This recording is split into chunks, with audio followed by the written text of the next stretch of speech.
একদম ঘরোয়া পদ্ধতিতে রেস্টুরেন্টের মতন হাফ রাইস কিভাবে বানাবে তার রেসিপি আমি তোমাদের সাথে আজকে শেয়ার করব। তো হাফ রাইসের সাথে আমি বানিয়ে ফেলেছিলাম চিকেন কষা। তো প্রথমে দেখে নাও আমি কি করলাম। একটা কড়াইতে হাফ ঘি আর হাফ বাটার একটু গরম করে নিলাম। তোমরা কিন্তু এই রেসিপিটা সম্পূর্ণ বাটার কিংবা ঘিতে যে কোনো একটা দিয়ে করতে পারো। তো আমি দুটো মিশিয়ে করেছিলাম। আর লেগেছিল কুচনো রসুন আর খানিকটা কুচনো পেঁয়াজ। যেটা লাগবে সেটা হচ্ছে ধনে পাতা, পার্সলে পাতা, পুদিনা পাতা আর অরিগানো পাতা। এই 4টে পাতা কিন্তু অবশ্যই লাগবে। এবার দেখে কড়াইতে যখন বাটারটা একটু গলে গেছে তার মধ্যে আমি দিয়ে দিচ্ছি প্রথমে রসুন, তারপরে পেঁয়াজ। তো এই দুটো জিনিসকে একটুখানি ভেজে নেব, একটু কালারটা চেঞ্জ হওয়া পর্যন্ত। পেঁয়াজগুলোকে কিন্তু খুব লাল করে ভেজে নেওয়ার প্রয়োজন নেই। এবার 10-15 মিনিটের জন্য আমি এটা ভেজে নেব।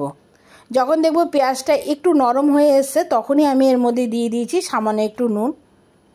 তো নুনটা দিয়ে দেওয়ার পরে যখন দেখছি পেঁয়াজটা একটু ভাজা ভাজা হয়ে গেছে, তারপরে আমি সবকটা পাতাই আমি এর মধ্যে অ্যাড করে দিয়েছি।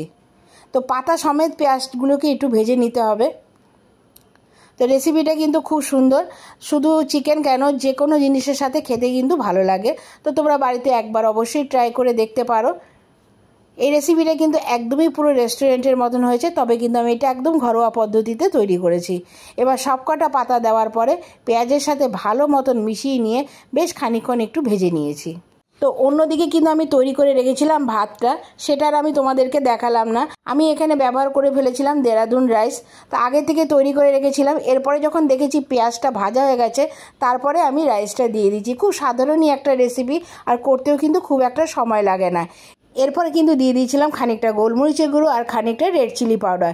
এবার ভাতের সাথে ভালো মতন মিশিয়ে নেওয়ার পরে আমি গ্যাসটা বন্ধ করে আরও খানিকটা বাটার আর কুচনো ধনে পাতা উপর দিয়ে দিয়েছিলাম। কিছুক্ষণের জন্য এটা ঢেকে রেখে দিয়েছিলাম। আর রেসিপিটা কিন্তু আমি চিকেন কষার সাথেই এটা সার্ভ করেছিলাম। একবার যদি বাড়িতে বানিয়ে ফেলো তাহলে মনে হয় না এই হাফ রাইসটা খাওয়ার জন্য তোমাদের রেস্টুরেন্টে যেতে হবে। তো রেসিপিটা তোমাদের কেমন লাগলো অবশ্যই কিন্তু আমাকে কমেন্টস করে জানাবে।